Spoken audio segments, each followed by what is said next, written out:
guys, welcome to our YouTube channel Supportive Lab. Today I will start my first topic, that is electrostatics.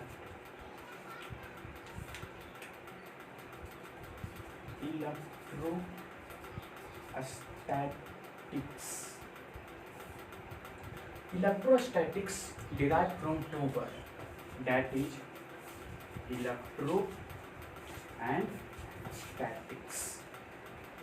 Electro means charge and statics means rest. So in this topic we study about charge particle which is at rest position. तो charge particle के बारे में हम पहले से जानते हैं, तो इस चैप्टर में हम लोग स्टार्ट करेंगे कूलम्ब्स लॉ से। कूलम्ब्स लॉ से स्टार्ट करेंगे।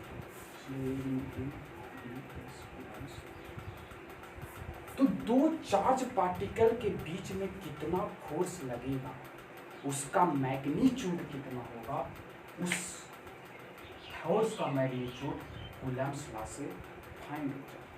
जैसे दो चार्ज पार्टिकल Q1 यहाँ पर है और Q2 यहाँ पर है, which is separated by a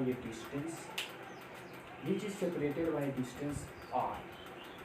तो Q2 Q1 पर फोर्स लगाएगा और Q1 Q2 पर फोर्स लगाएगा। तो न्यूटन थर्ड लॉ के अनुसार Q2 Q1 पर जितना फोर्स लगाएगा उतना ही Q1 Q2 पर उतना ही फोर्स लगाएगा, लेकिन उसका डायरेक्शन अलग अलग होगा। लेकिन दोनों जो एक दूसरे पर फोर्स लगाएगा उसका मैग्नीट्यूड हमेशा सेम। इसका मतलब यहाँ पे Q1 और Q2 है, दोनों अगर सेम नेचर का फोर्स है तो दोनों रिपेल करेगा। मतलब ये Q2 Q1 पर इस डायरेक्शन में फोर्स लगाएगा F, तो Q1 Q2 पर भी F उसके अपोजिट डायरेक्शन में जाएगा F। तो दोनों का मैग्नीट्यूड तो सेम है लेकिन डायरेक्शन दोनों अलग अलग है। तो फोर्स का जो मैग्नीट्यूड कितना होगा वो फाइंड करेंगे हम कूलम्ब्स लॉ से।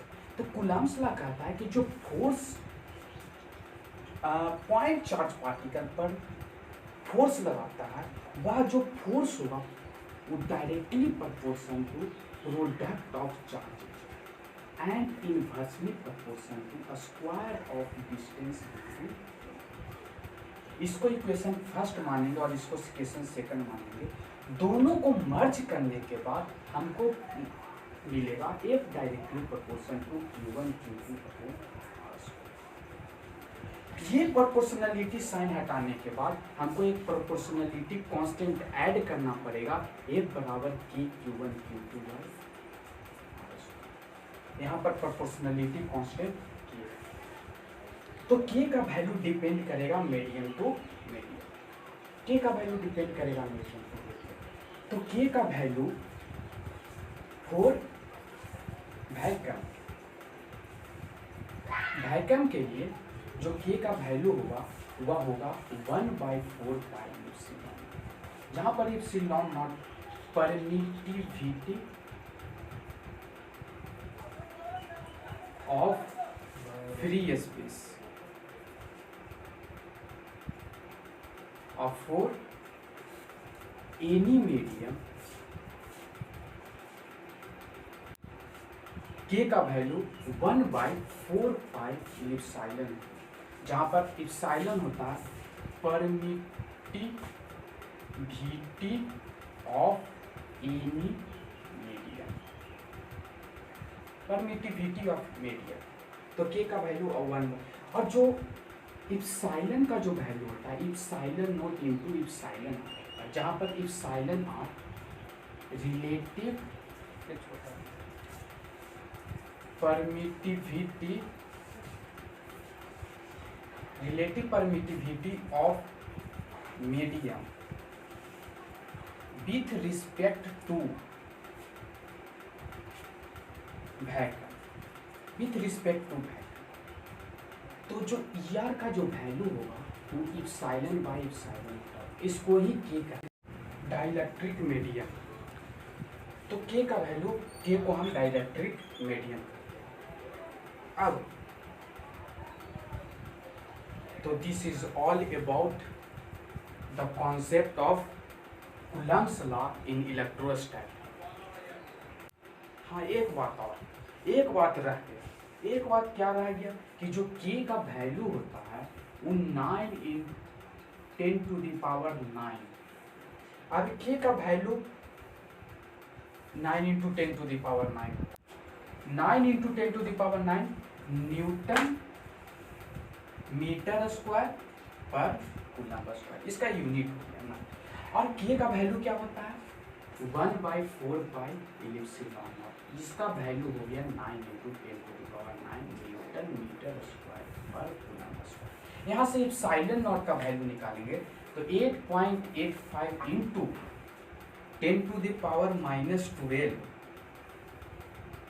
न्यूटन, तो कितना हो जाएगा पर न्यूटन कूलम्ब स्क्वायर पर न्यूटन पर मीटर स्क्वायर। इसको उल्टा कर दिए, ये को इस क्वांटिटी को उल्टा कर दिए तो एप्सिलॉन नॉट का यूनिट आ गया। क्या आ गया कूलम्ब स्क्वायर पर न्यूटन पर मीटर स्क्वायर, एप्सिलॉन नॉट का यूनिट आ गया।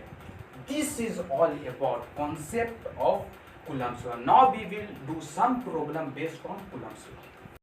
तो हम क्वेश्चन करेंगे कूलम्ब्स लॉ के बेस पर। सबसे पहला क्वेश्चन ये है, इस क्वेश्चन में क्या कर रहा है कि two charge identical sphere each of mass same, मतलब दो आइडेंटिकल स्फीयर है, दोनों का मास सेम है। आइडेंटिकल स्फीयर है क्या मतलब मास सेम है, इसका मतलब कि दो आइडेंटिकल स्फीयर है, इसका मास सेम है, इसका मतलब दोनों का चार्ज भी सेम होगा। और स्ट्रिंग से कन्हैंग किया हुआ है दोनों, तो दोनों का लेंथ है, तो दोनों सिमेट्री से ई थीटा है तो ये भी थीटा होगा, सिमेट्री है क्योंकि दोनों आइडेंटिकल चार्ज स्फीयर है।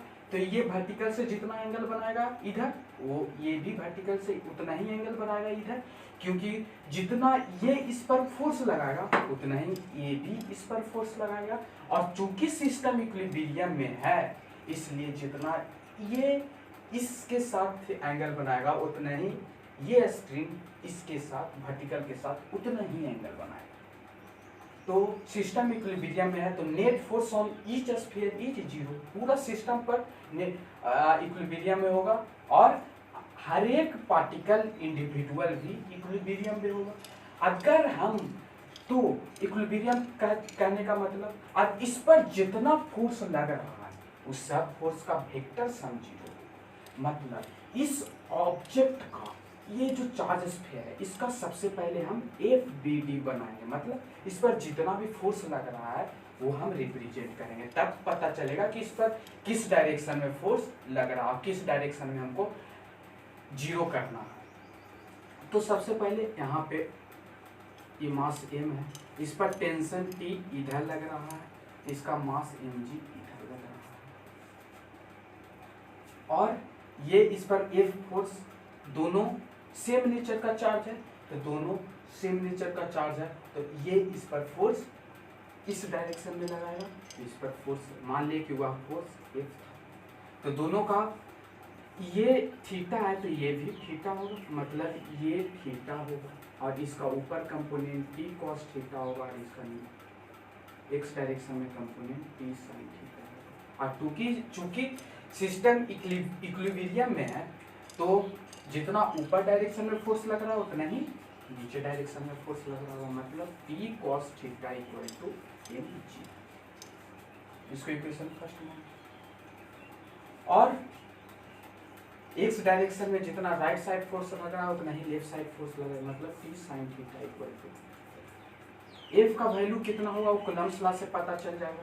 F का वैल्यू कितना होगा K⁴ Q2/r², r कितना होगा EL है तो ये L cos थीटा, ये L sin थीटा, ये भी L है तो ये L cos थीटा और ये L sin थीटा, दोनों के बीच में सेपरेशन कितना है 2L sin थीटा का, तो r² होता है तो 2L sin थीटा का होल स्क्वायर, ये हो जाएगा F का वैल्यू KQ² / 4L² sin²।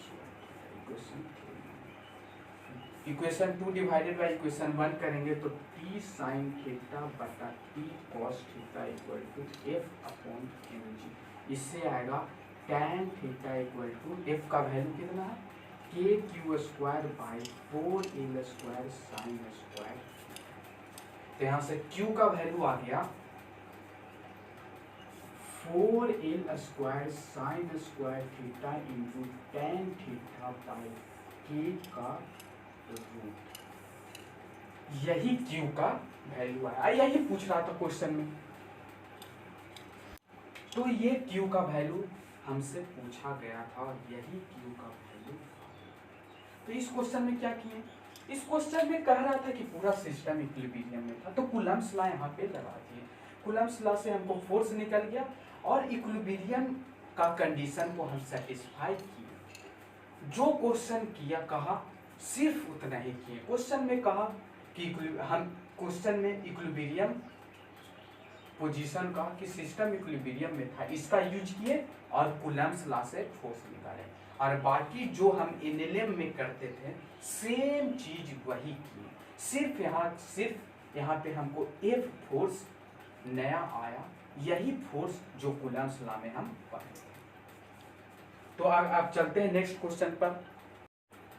अगला क्वेश्चन करेंगे कूलम्ब्स लॉ के बेसिस। दो चार्ज पार्टिकल है, दोनों का मास सेम है, दैट इज 5 ग्राम, और दोनों पर चार्ज 10⁻⁻⁷ कूलम है। दोनों लिमिटिंग इक्विलिब्रियम पर है, मतलब और हॉरिजॉन्टल टेबल पर रखा हुआ, मतलब हॉरिजॉन्टल टेबल क्या है, रफ। और रफ है तो friction coefficient of friction mu का वैल्यू पूछा। इसका मतलब हम क्या करेंगे, फिगर पहले देखेंगे कैसा होगा। तो यहाँ पे एक चार्ज पार्टिकल यहाँ पे है, एक चार्ज पार्टिकल, एक चार्ज, दोनों के बीच में डिस्टेंस 10 सेंटीमीटर, दोनों के बीच में डिस्टेंस 10 सेंटीमीटर। अब कोई ऑब्जेक्ट, हम फ्रिक्शन फोर्स के कॉन्सेप्ट में पढ़ लिए हैं कि ये ऑब्जेक्ट तब तक मूव नहीं करेगा, इसको पर कितना भी फोर्स लगा लो ये तब तक मूव नहीं करेगा जब ये लिमिटिंग फ्रिक्शन, जब ये फोर्स जो अप्लाइड हुआ वो लिमिटिंग फ्रिक्शन के बराबर नहीं हो जाएगा। मतलब यहाँ पे लिमिटिंग इक्विलिब्रियम करने का मतलब यहाँ पर जो फ्रिक्शन फोर्स है वो लिमिटिंग इक्विलिब्रियम पर है। यहाँ इसका मास दिया हुआ है, मास कितना दिया हुआ है m, दोनों का मास सेम है m, और चार्ज 10⁻⁻⁷ कूलम है। मतलब m का वैल्यू दिया हुआ है, कितना दिया हुआ है 5 ग्राम, और इसका भी 5 ग्राम दिया है। m का वैल्यू 5 ग्राम दिया हुआ है और 10⁻⁻, और इसका चार्ज 10⁻⁷ कूलम है, चार्ज 10⁻⁷ कूलम है। तो फ्रिक्शन फोर्स का लिमिटिंग वैल्यू क्या होगा म्यू n। तो यहाँ पे इसका बीडी बनाएंगे, यहाँ पर तो ऊपर लगेगा नॉर्मल फोर्स, नीचे लगेगा mg, और ये दोनों सेम नेचर का फोर्स है तो ये इस पर फोर्स इस डायरेक्शन में लगाएगा F, और इसका मूव करने का टेंडेंसी किधर है, इधर। तो फ्रिक्शन फोर्स उधर लगता है जिस डायरेक्शन में रिलेटिव मोशन को अपोज करता है। फ्रिक्शन फोर्स हमेशा रिलेटिव मोशन को अपोज करता है, तो फ्रिक्शन को इसका मूव करने का टेंडेंसी इधर है, तो फ्रिक्शन फोर्स इधर लगेगा, और यह जो फ्रिक्शन फोर्स होगा वो लिमिटिंग वैल्यू पर पहुंचा होगा। अब फ्रिक्शन फोर्स का लिमिटिंग वैल्यू कितना होता है, तो म्यू का वैल्यू लिमिटिंग फ्रिक्शन का वैल्यू म्यू mg आ गया। तो कूलम्ब्स लॉ पर, कूलम्ब्स लॉ के अनुसार हम ये फोर्स निकाल सकते हैं। ये फोर्स कितना होगा, F equal to k q1 q2 by r square, तो F equal to k q1 q2 by r square. तो k का वैल्यू कितना होता है 9 × 10⁻⁹, 9 × 10⁻⁹, q1 q2 दे दिया 10⁻⁻⁷ × 10⁻⁷ अपॉन 10/100 का होल स्क्वायर, r स्क्वायर का वैल्यू, तो ये आ जाएगा 9 × 10⁻⁻14 प्लस 9 10⁻⁻5 × 10⁻², ये आ जाएगा 9 × 10⁻⁻3। इतना न्यूटन फोर्स आ गया। अब यहाँ पे इक्विलिब्रियम में है तो FL F के बराबर होगा, तो यहाँ पे लिखेंगे F L equal to F F L का वैल्यू न्यू एम जी है और एफ कितना है, एफ का वैल्यू 9 × 10⁻³ न्यूटन। म्यू का वैल्यू निकालना है, मास दिया हुआ 5 ग्राम तो इसको केजी में बदलेंगे 1000 से डिवाइड इंटू जी का वैल्यू 10 9 × 10⁻³ इसका वैल्यू आ गया, म्यू का वैल्यू 9 × 10⁻⁻1/5 इसका वैल्यू। तो म्यू का वैल्यू कितना आ गया 0.1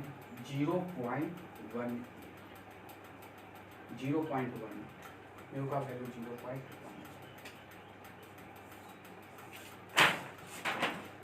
म्यू का वैल्यू 0.18 आ गया, म्यू का वैल्यू 0.18 आ गया।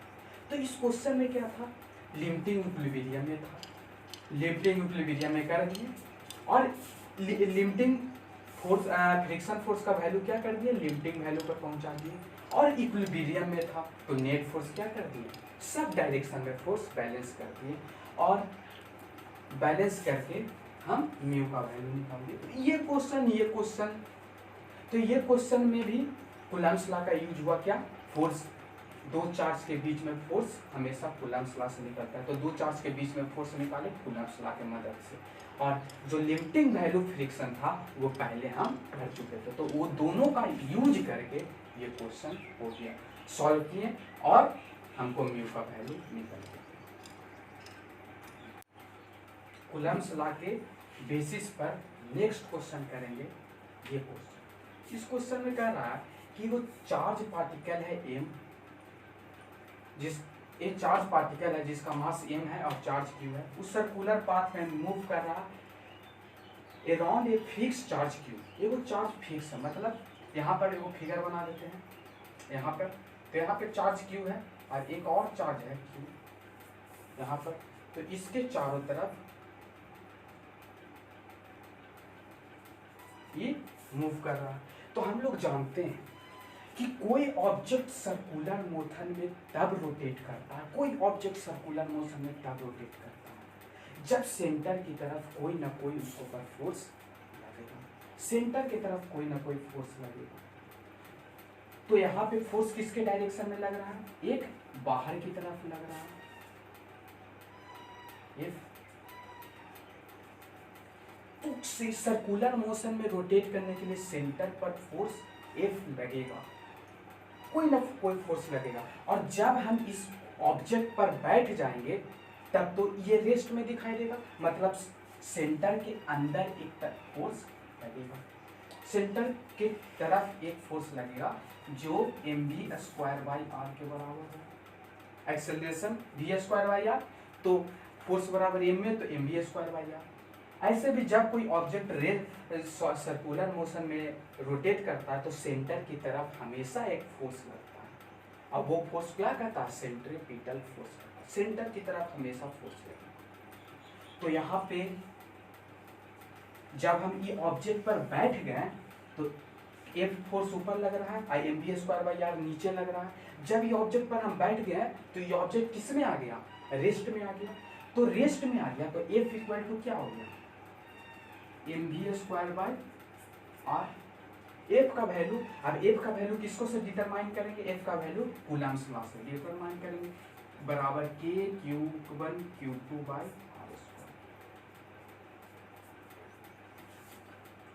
इस सर्कल का रेडियस r है, तो K(Q1 Q2/r², मतलब KQ²/r²। तो यहाँ पर F का वैल्यू आ गया mv²,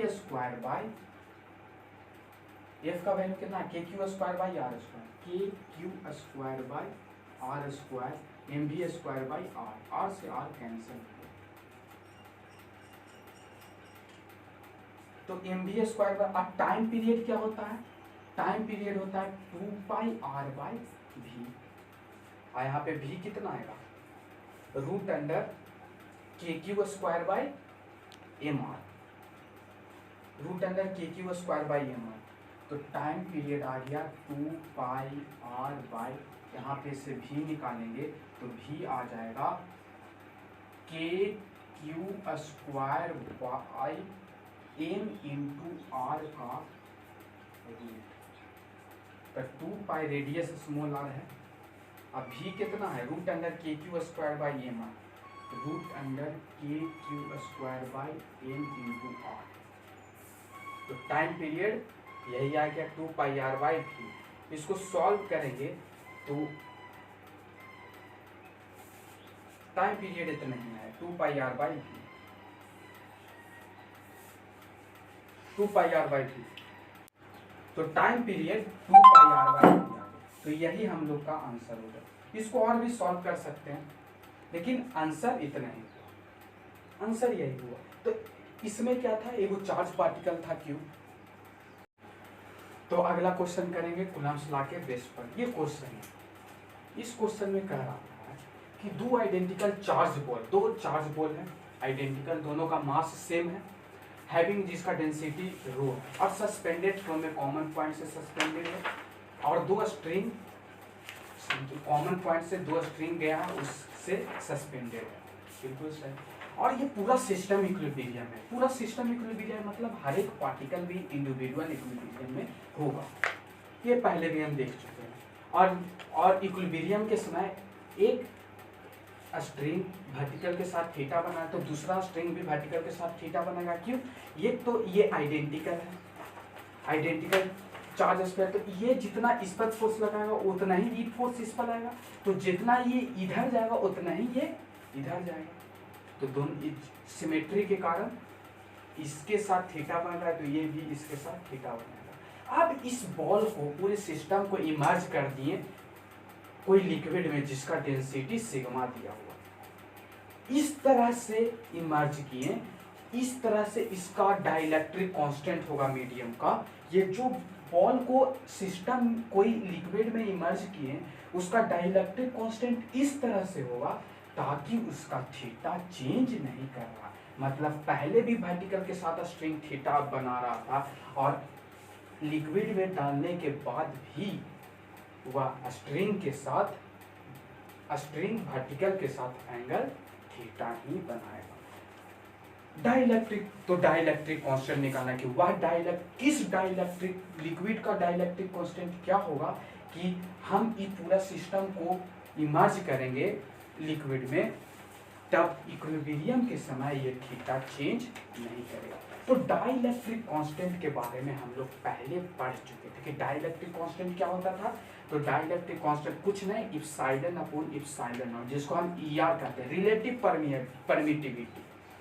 रिलेटिव परमिटिविटी को ही हम dielectric constant of the medium कहते थे, ये पहले हम पढ़ चुके थे। मतलब हमका किसका वैल्यू निकालना है, इप्सिलॉन अपॉन इप्सिलॉन नॉट, मतलब इप्सिलॉन आर का value. Epsilon R relative permittivity of any medium with respect to vacuum, ये हम पहले पढ़ चुके हैं। अब कहाँ से शुरुआत करेंगे तो देखेंगे कि जब हम इसको एयर में रखेंगे तो क्या होगा, इसका एफबीडी बनाएंगे, इसका एफबीडी बनाएंगे तो टेंशन टी इधर लगेगा,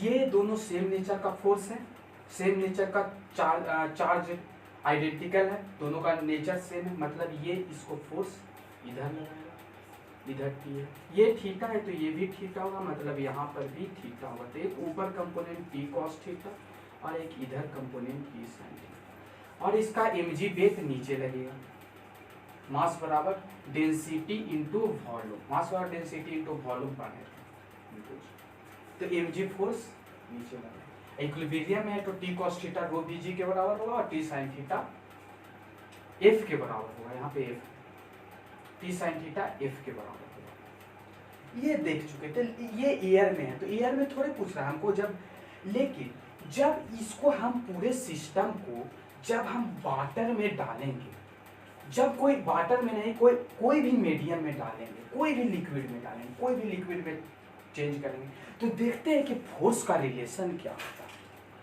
जैसे यहाँ पे फोर्स क्या लगेगा, जब वैक्यूम में रखा हुआ है तो फोर्स कूलम्ब्स लॉ के अनुसार फोर्स क्या हुआ, के मतलब 1/4 pi epsilon naught Q1 Q2 by R square. अगर कोई इसी चार्ज पार्टिकल को अगर मीडियम में रख दें तो फोर्स चेंज कर जाएगा, वो F डैश हो जाएगा। आई F डैश क्या होगा, के का वैल्यू क्या हो जाएगा यहाँ पर 4 पाई इलिप्साइलन हो जाएगा, 4 पाई इलिप्सिलॉन हो जाएगा, वो आर स्क्वायर 4 पाई इप्साइलन हो जाएगा। क्यों? के का value medium to medium change करता रहता है, तो के का वैल्यू यहाँ पे के का वैल्यू किसी मीडियम में निकालना है, तो मतलब उसका परमिटिविटी उस मीडियम में निकालेंगे, उस मीडियम का परमिटिविटी हमको लेना पड़ेगा के का वैल्यू निकालने के लिए। तो उस मीडियम का परमिटिविटी ई एप्सिलॉन है, और एयर का कोई भी वैक्यूम का परमिटिविटी, कोई भी वैक्यूम में परमिटिविटी एप्सिलॉन नॉट होता है। अब एफ अपॉन एफ डैश से निकालेंगे तो एफ डैश हो गया एफ अपॉन एप्सिलॉन नॉट। मतलब अगर कोई चार्ज पार्टिकल को वैक्यूम से हटा के कोई लिक्विड में सबमर्ज किए तो उसका जो उस पर जो कूलम्बिक फोर्स लग रहा था वो एप्सिलॉन आर टाइम्स कम हो जाएगा, एप्सिलॉन आर टाइम्स कम हो जाएगा। तो यही कॉन्सेप्ट का यूज हम इस क्वेश्चन में करेंगे। क्या करेंगे? अब इस क्वेश्चन को सॉल्व करेंगे। अब इसको हम सबमर्ज किए हैं कोई लिक्विड में, तो यहाँ पे ये सच डेट थीटा चेंज नहीं करेगा। अब यहाँ पे फोर्स एफ लग रहा था तो फोर्स तो चेंज कर देगा कोई मीडियम में सब एफ एस। अब नीचे इसका वेट लगेगा, क्या लगेगा वेट, क्या होगा वेट एम जी मतलब रो भी जी, इधर टेंशन टी लगेगा, ये थीटा है तो ये भी थीटा होगा, तो इधर टी कॉस थीटा और ये टी साइन थीटा। अगर कोई ऑब्जेक्ट को, कोई भी चार्ज पार्टिकल को लिक्विड में सबमर्ज करते हैं तो उस पर एक और फोर्स लगता है जिस फोर्स को कहते हैं बायोन फोर्स। बायोन फोर्स भी इसको पर लगेगा ऊपर के डायरेक्शन में, ऊपर के डायरेक्शन में बायोन फोर्स भी लगेगा। और बायोन फोर्स का वैल्यू कितना होगा? उस लिक्विड का डेंसिटी इंटू वॉल्यूम इंटू जी, वॉल्यूम किसका लेंगे? जिस ऑब्जेक्ट को हम सबमर्ज किए हैं लिक्विड में उसका वॉल्यूम लेंगे। तो यहाँ पे इसको, इस बॉल को सबमर्ज किया लिक्विड में और इसका वॉल्यूम भी माने हैं, तो इसका बायोन फोर्स ऊपर के डायरेक्शन में डेंसिटी दिया हुआ है लिक्विड का क्या? सिग्मा, तो सिग्मा इंटू वन इंटू जी। अब हम ऊपर और इस पूरा सिस्टम अभी भी लिक्विड में डालने के बाद भी इक्विलिब्रियम में है, तो इसको नेट फोर्स बराबर करेंगे, नेट फोर्स बराबर करेंगे, तो नेट फोर्स बराबर T cos theta plus sigma भी जी equal to rho V ji.